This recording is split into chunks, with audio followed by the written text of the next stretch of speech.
Olá pessoal, mais uma conversa no nosso canal Neuron Talk, conversas interessantes sobre temas de neurociências. Então eu tenho falado bastante nos vídeos sobre neurogênese adulta, é a capacidade que o cérebro adulto possui de produzir novos neurônios, em regiões como o hipocampo e uma outra chamada de zona subventricular, na parede de duas cavidades que existem ali dentro do cérebro, que são os ventrículos laterais. Mas tem outras cavidades, que nós chamamos de ventrículos. Então, o neurologista e neurocirurgião Olle Lindvall, na Suécia, ele publicou em 2002, no periódico científico Nature Medicine, um artigo fantástico, que hoje em dia tem milhares de citações. Ele induziu um AVC experimental no rato, numa região chamada estriado, e notou que neurônios novos produzidos no cérebro adulto, nessa zona subventricular, migravam para o local da lesão, para o local do AVC. Isso foi demonstrado pela primeira vez nesse experimento em 2002, pelo Olle Lindvall e o Andreas Arvidsson, que era na época um estudante de doutorado do Olle Lindvall. O mais incrível foi que o Dr. Lindvall, ele mostrou que esses neurônios novos que migravam em direção à lesão, eles se transformavam em neurônios adultos e substituíam os neurônios que tinham morrido pelo AVC. Em neurociência, nós chamamos os neurônios novos de neuroblastos. Então esses neuroblastos, eles se transformavam nos neurônios adultos e substituíam parcialmente os neurônios que morreram pelo AVC. Só que esse padrão de substituição, ele era num valor percentual pequeno, menos de 1% dos neurônios mortos pelo AVC foram substituídos por neurônios novos. Tecnicamente, nós chamamos isso de substituição por neurogênese endógena.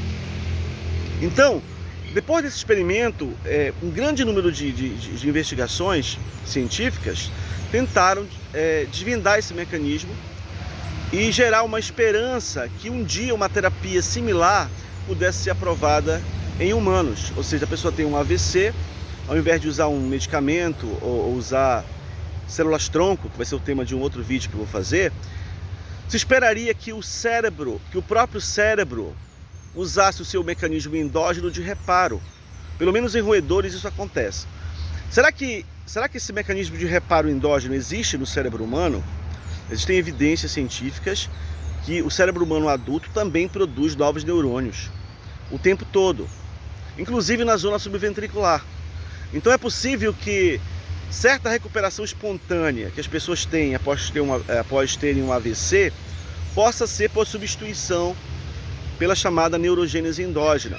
Só que esse mecanismo, certamente ele é ineficaz e ele tem que ser ampliado. Então isso nas pesquisas científicas, nós queremos fazer isso, amplificar, melhorar os mecanismos de substituição endógena. Não é totalmente comprovado em humanos se os neuroblastos migram para a área do AVC, isquêmico, por exemplo, como em ratos. Mas existem evidências que isso realmente pode acontecer. Inclusive esse estriado, que é uma região, tecnicamente nós chamamos de um dos membros dos núcleos da base. São grupos de neurônios que ficam na substância cinzenta abaixo da superfície do cérebro, que nós chamamos de córtex cerebral. Então esse estriado em humanos, está bem provado isso, ele é neurogênico, ele produz novos neurônios também. Então agora, se essa produção endógena serve para substituir os neurônios que morreram, isso nós vamos depender ainda da ciência, para investigar melhor isso daí. Então eu falo aqui para vocês, portanto, de um tipo de terapia que usa um mecanismo endógeno, interno, do próprio cérebro, para minimizar os efeitos lesivos do AVC, mas também pode ser trauma, por exemplo, do crânioencefálico, um trauma depois de um acidente. E talvez esse mecanismo aconteça em doenças crônicas, como Alzheimer, Parkinson. Isso a ciência vai ter que investigar mais. No próximo vídeo eu vou falar sobre transplante de células-tronco como uma terapia para AVC, trauma e outras doenças. Fiquem em paz, pessoal.